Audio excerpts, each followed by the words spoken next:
Hey guys, it's Brooke from The Vintage Gardener. Welcome back to my channel. So today, I'm going to go outside and fertilize my roses. Hey, stop, I'm pursuing. He's over there near my bottles.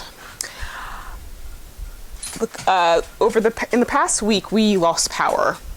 And I live on a property that does not have city water. So, you know, when you have well water, if the power goes out, unless you have a whole house generator, which I don't, something I'm definitely looking into, you don't have a way to flush the toilet. And so what I did was I get my milk in glass bottles. The power at my job was on. So I went into the office. That day I actually had to work in the office because I had to do some depositions via Zoom. And obviously I didn't have internet capability home. So I went to the office and I did that. But while I was there, one of my coworkers, Christine, who is a follower of my Facebook page as Kiki Me, filled up 27 bottles of water so that I could have water to flush my toilets when I got home. And so that was a big help, and I greatly appreciate that. So anyway, I only used like 9 of the bottles because when I got home that night, the power came on at 2 a.m. and so I have all these extra bottles of water, and I'm just like, no, didn't really want to like dump them down the sink. Then I remembered, oh, you know what? I have roses that need to be fertilized, and using glass bottles to fertilize is a lot easier. You can control it a lot better. So I'm using today. This is not what I usually use. I'm just trying to use all of this because I don't know why I bought this. I'm using Garden Elements. If you guys can see it, it's Garden Elements Bud in Bloom. It's by Master Nursery. You know, it's the kind that's, it's blue. Okay, so let's it's real commercial. I don't know why I got a commercial grade fertilizer. I don't really like to use it. Master Nursery has a organically based liquid fertilizer, it's fish based fertilizer called Liquid Gold. That's much better. I prefer to use stuff that's more organically based. I do think it has some added elements like the trace nutrients that plants need, which is why I think it's not technically considered organic, but it's a lot better than the blue stuff. I don't like using more like commercial type fertilizers because, quite frankly, long time use of that can leach your soil of nutrients, which I don't want. And I can't remember why I bought that, so I'm trying to get rid of it. I'm trying to use it. The one situation where I don't think it really matters if you use a commercial as opposed to organic are in containers. And so, because with containers, the nutrients leach out of them anyway because you're watering it more frequently. And so it's not really that much big of a deal if you're using commercial fertilizers. Now, some of my roses are in pots. Some of them are in the ground. But like I said, I'm just trying to get rid of that. So for next year, I don't have it because I really don't like it. So for roses, you're going to mix a tablespoon of that and you're going to put it in a gallon of water.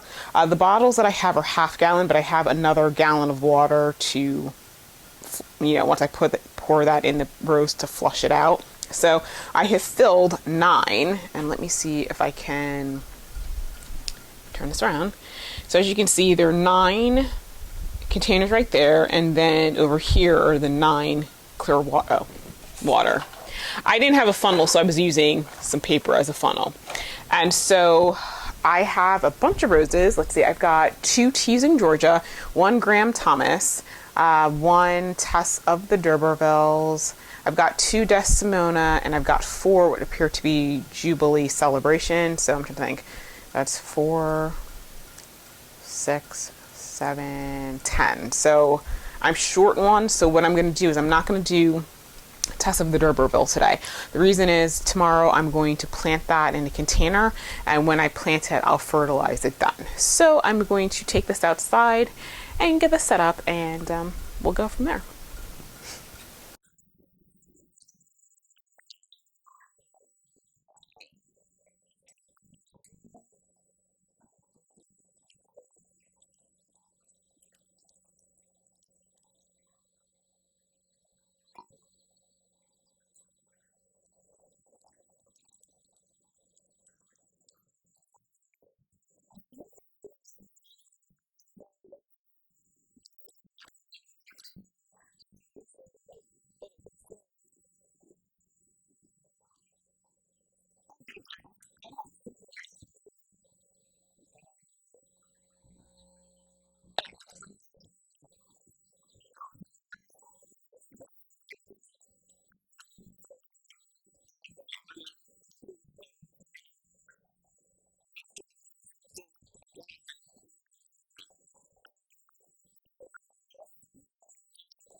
And right when the temperature gets to 85 degrees.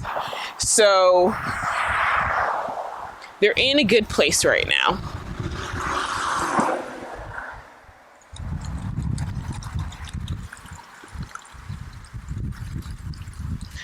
David Austin roses need a lot of water. They need, I find, a lot more water than most plants, most roses do.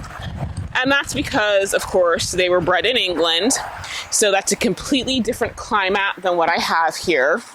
And so when we have, you know, New Jersey has its dog days of summer, you definitely have to make sure that they're watered.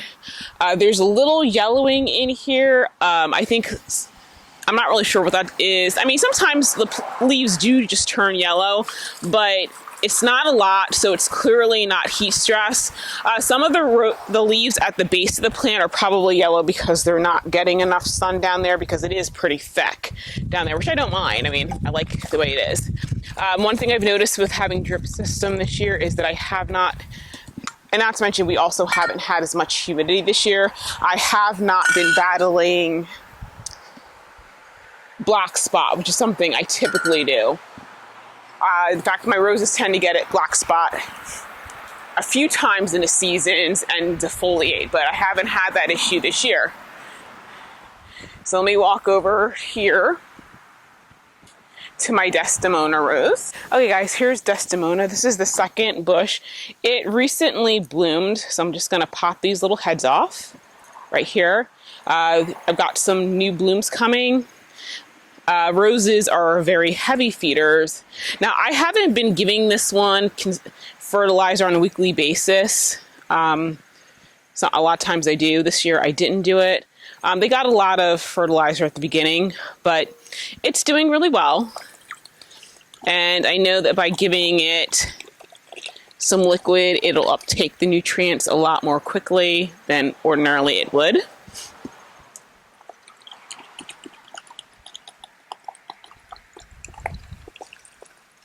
But I'm happy with its progress this year. Okay guys, this is my second Desdemona, and this one, as you can see, is a lot bigger. And it's kind of weird because they've had the same amount of fertilizer. And this one is like a much bigger than the other one, but that's the way it goes.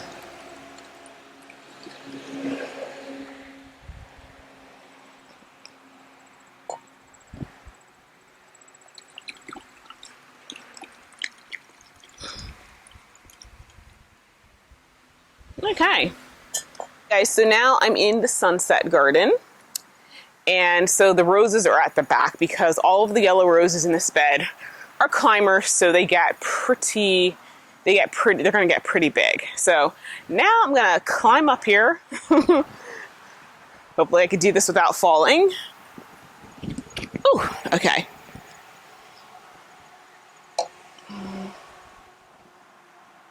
Definitely need to weed this flower bed. Oh, so I'm standing at Graham Thompson. You know, I don't think I've ever grown this one before, but it looks like it's developing rose hips, which is pretty cool. Rose hips are the seed pods for roses. Now, I don't know if it'll actually produce seeds.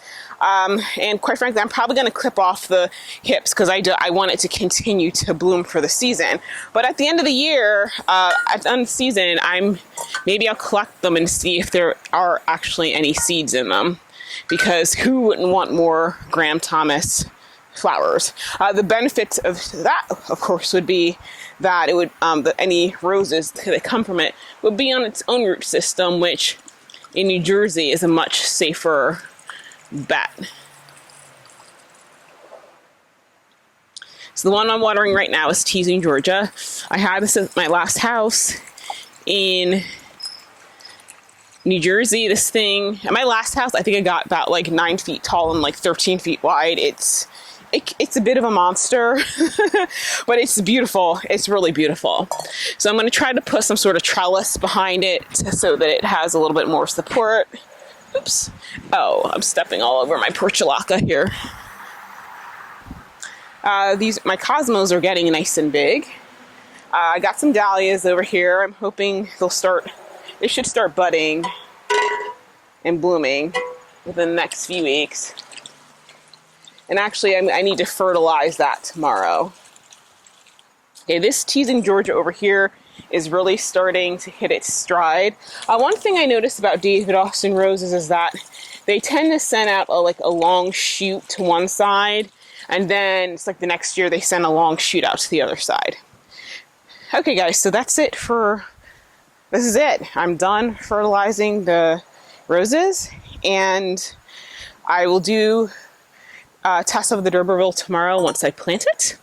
But hang on, let me get down first. Whew.